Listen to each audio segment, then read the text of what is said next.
Morning bulletin में आप सभी का हार्दिक स्वागत है। नमस्कार, आप देख रहे हैं न्यूज 21 में आपके साथ शगुफ्ता खान। बीकानेर शहर में भाजपा के युवा नेता दीपक पारीक के पेट्रोल पंप से दिन दहाड़े 2.5 लाख रुपए की नकदी चोरी होने का मामला सामने आया है। यह घटना गजनेर रोड पर पंडित धर्म कांटे के पास हुई।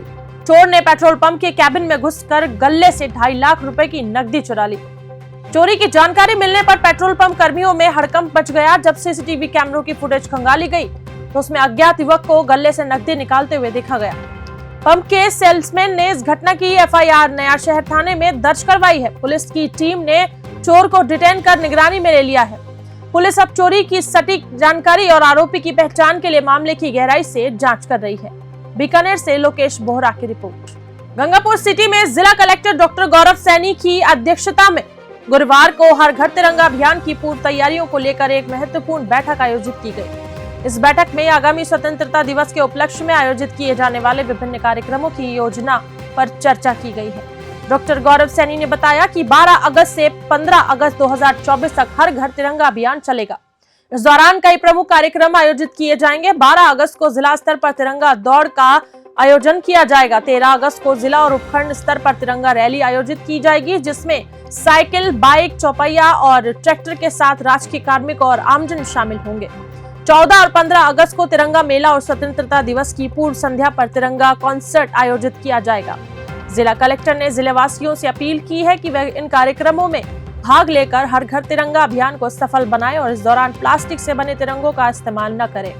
गंगापुर सिटी से भगवान जांगिड़ की रिपोर्ट। खबर जोधपुर से है, जहां प्रभारी एवं शिक्षा मंत्री मदन दिलावर ने गुरुवार को हाल ही में राज्य सरकार द्वारा जारी की गई बजट घोषणाओं को लेकर जेडीएस सभागार में जोधपुर व फलौदी के अधिकारियों की बैठक ली। बैठक में उन्होंने अधिकारियों को बजट में की गई घोषणाओं को जल्द से जल्द पूरा करने व उनकी रिपोर्ट राज्य सरकार को भेजने के आदेश दिए, जिससे कि इन योजनाओं को जल्द ही जनता के लिए शुरू किया जा सके। बैठक में उनके साथ विधायक देवेंद्र जोशी, अतुल भंसाली, प्रभारी सचिव दिनेश कुमार सहित अन्य अधिकारी मौजूद रहे। समीक्षा बैठक में मंत्री मदन दिलावर मीडिया से रूबरू हुए। इस दौरान उन्होंने बताया कि सरकार द्वारा बजट घोषणाओं को काफी गंभीरता से लिया जा रहा है। इनकी पालना करवाने के लिए अधिकारियों को निर्देशित कर दिया गया है। मंत्री दिलावर ने सभी लोगों से पेड़ लगाने की अपील की है। उन्होंने कहा कि राजस्थान में एक ही दिन में 1 करोड़ 55 लाख पेड़ लगाकर नया रिकॉर्ड कायम किया है। साथ ही उन्होंने अपनी विधानसभा राजमंडी में भी पौधारोपण का नया रिकॉर्ड बनाने का दावा किया है। उन्होंने बताया कि राजमंडी में 1 घंटे में 1111 बड़ का पौधारोपण किया है। जोधपुर से मनोहर सिंह की रिपोर्ट। मैं प्रतापनगर स्कूल की बता रहा हूँ। एमएलए साहब बता रहे हैं। देखो क्या है कि ये स्कूल जर्जर आज तो हुआ नहीं है, कई सालों से जर्जर होंगे, लेकिन हमारे आने के बाद आपसे उम्मीद है सरकार, मैं इसीलिए अब पूरा आपने पूछा तो पूरा जवाब सुनना ही पड़ेगा। इस बार मैंने लगभग सभी एमएलएज को कोशिश की थी कि किसी को 1 करोड़ रुपया, किसी को 2 करोड़ रुपया, किसी को 3 करोड़ रुपया, किसी को 50 लाख हमने दिया कि ये काम हम करेंगे। अभी भी मैंने सभी एमएलए से 2 से लगाकर 3 करोड़ तक के प्रस्ताव मांगे हैं और उसमें हम जैसी जहाँ जरूरत होगी, क्योंकि वहाँ के एमएलए साहब ज़्यादा जानते हैं कि कौन से स्कूल में क्या गड़बड़ है क्या नहीं है, और उस हिसाब से हम उनको राशि देंगे ताकि वो स्कूलों की स्थिति को ठीक कर सके। पर सारे स्कूल अब एक साथ ठीक कर पाएंगे ये संभव नहीं है।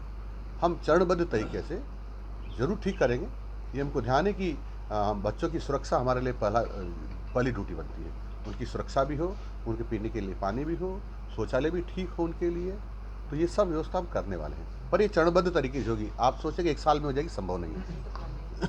खबर गंगापुर सिटी से है, जहां प्रभारी सचिव महेंद्र सोनी ने पंचायत समिति गंगापुर सिटी व डीओआईटीसी कार्यालय का औचक निरीक्षण किया। प्रभारी सचिव ने सूचना प्रौद्योगिकी एवं संचार विभाग के उपनिदेशक मनोज मीणा से ई फाइलिंग के संबंध में विस्तृत ब्यौरा प्राप्त किया और प्रभावी मॉनिटरिंग के माध्यम से 100% कार्य राजकाज पर ई फाइलिंग के माध्यम से सुनिश्चित करने के निर्देश दिए। साथ ही फाइलिंग के डिस्पोजल टाइम को भी निर्धारित मानकों के अनुरूप काम कराने को कहा। पंचायत समिति गंगापुर सिटी के निरीक्षण के दौरान प्रभारी सचिव ने विकास अधिकारी गुलाब सिंह गुर्जर को सभी अनुभागों में सुव्यवस्थित ढंग से राज्य सरकार की मंशा अनुरूप ग्राम पंचायतों के विकास कार्यों एवं विभागीय फ्लैगशिप योजनाओं की सफल क्रियान्विति सुनिश्चित करने के निर्देश प्रदान किए। इस अवसर पर जिला कलेक्टर डॉक्टर गौरव सैनी, अतिरिक्त मुख्य कार्यकारी अधिकारी शैलेंद्र सिंह सहित समस्त पंचायत समिति स्टाफ उपस्थित रहे। गंगापुर सिटी से भगवान जांगिड़ की रिपोर्ट। खबर शाहपुरा जिले के जहाजपुर से है, जहां शक्करगढ़ थाना क्षेत्र के मनोहरपुरा पंचायत के रतनपुरा गांव की तालाब की चादर मरम्मत को लेकर पिछले कई सालों से चल रहा विवाद गुरुवार को खूनी संघर्ष में बदल गया। रतनपुरा गांव के लोग गुरुवार को तालाब की चादर की मरम्मत कर रहे थे। इसी बीच भनुगर पंचायत के चीतरपुरा गांव के ग्रामीण लाठी डंडा लेकर पहुंचे और मरम्मत कर रहे लोगों की पिटाई शुरू कर दी। इस पर रतनपुरा की ओर से ग्रामीण भी इकट्ठा हो गए और दोनों पक्षों में आधे घंटे तक जमकर लाठी भाटा जंग हुई। इस खूनी जंग में दोनों गांव के करीब 3 महिला सहित 18 जने घायल हो गए। घायल महिला को भीलवाड़ा रेफर किया गया है। घटना की सूचना के बाद कछोला थाना पुलिस व शक्करगढ़ थाने की अमरगढ़ चौकी से पुलिस मौके पर पहुंची। गौरतलब है कि रतनपुरा के ग्रामीणों ने जिला कलेक्टर शाहपुरा से तालाब की चादर की मरम्मत को लेकर मांग की थी, जिसके बाद जिला कलेक्टर ने ग्रामीणों की शिकायत पर तहसीलदार रवि कुमार मीणा व विकास अधिकारी पुरुषोत्तम शर्मा को मौके पर भेजकर मौके की स्थिति की जांच करवाई। तालाब की चादर का मरम्मत कार्य मनरेगा योजना से स्वीकृत है। रतनपुरा एवं चीतरपुरा के आपसी विवाद के कारण आपस में ग्रामीण उछल गए। विवाद के बाद दोनों पक्षों ने एक दूसरे के खिलाफ कछोला थाने में मामला दर्ज करवाया। जहाजपुर से आजाद नैब की रिपोर्ट। दोनों तरफ से, दोनों पक्षों की तरफ जैसे से। आपके टीवी पे स्टेटमेंट आएगा तो क्या क्या क्या कहना है, क्या भाई क्या मामला हुआ था, क्या है इसमें? एक पुलिया है, रपट है, उसको लेके इनमें आपस में विवाद हुआ था। एक पक्ष चाहता है कि वो बन जाए और दूसरा पक्ष चाहता है कि वो नहीं बने। बस इसी बात को लेकर विवाद हुआ था, जिसमें दोनों पक्षों में आपस में कहासुनी हो गई थी और दोनों ने ये FIR दी है, दर्ज कर ली गई है। कहासुनी कहाँ हुई है? तो मारपीट हुई, पत्थरबाजी हुई, लकड़ी वहाँ चली है, वीडियो अपने पास? नहीं, ये वीडियोस मेरे पास नहीं है। अच्छा, मैं डालता हूँ आपको। हाँ, बस इनको केवल मुकदमा दर्ज किया, कुछ भी नहीं किया, इनको पाबंद वगैरह? नहीं, अब मुकदमा हुआ है, पाबंद तो अब होंगे ना। अच्छा, और मुकदमा SC/ST में हुआ है। अच्छा, घायल कितने थे? घायल छोटे तो एक तो भीलवाड़ा रेफर हुई है, एक दो ही थे। ज्यादा घायल तो और बहुत ज्यादा घायल तो कोई भी नहीं है। अच्छा, ठीक है। खबर धौलपुर से है, जहां राज्य मंत्री गृह, गोपालन, पशुपालन, डेयरी एवं मत्स्य विभाग द्वारा जिला प्रभारी मंत्री जवाहर सिंह बेढ़म ने गुरुवार को कलेक्ट्रेट सभागार धौलपुर में विभागीय अधिकारियों की समीक्षा बैठक ली, जहां उन्होंने विभिन्न विभागों की बजट घोषणाओं और कार्य योजनाओं पर विभागाचार चर्चा की। प्रभारी मंत्री बेढ़म ने सार्वजनिक निर्माण विभाग से बजट घोषणाओं पर अब तक हुई प्रगति के बारे में विस्तृत जानकारी ली। उन्होंने कहा कि बजट घोषणाओं से संबंधित कार्यों की विस्तृत परियोजना रिपोर्ट बनाए जाते समय व्यवहार्यता का ध्यान रखा जाए। प्रभारी मंत्री ने कहा कि सभी विभाग राज्य सरकार की मंशा अनुरूप बजट घोषणाओं 2024-25 के त्वरित क्रियान्वयन के लिए अग्र सक्रिय ढंग से कार्य करें। उन्होंने जिले से संबंधित घोषणाओं की समीक्षा की और अब तक की प्रगति जानी। बैठक में जिला प्रभारी सचिव P रमेश ने जिले में बाढ़ के प्रति तैयारियों, चंबल एवं जिले के प्रमुख बांधों के जलस्तर के बारे में जानकारी ली। बैठक में जिला कलेक्टर श्रीनिधि BT ने राज्य सरकार द्वारा बजट में धौलपुर जिले से संबंधित घोषणाओं के बारे में प्रभारी मंत्री के साथ जानकारी साझा की।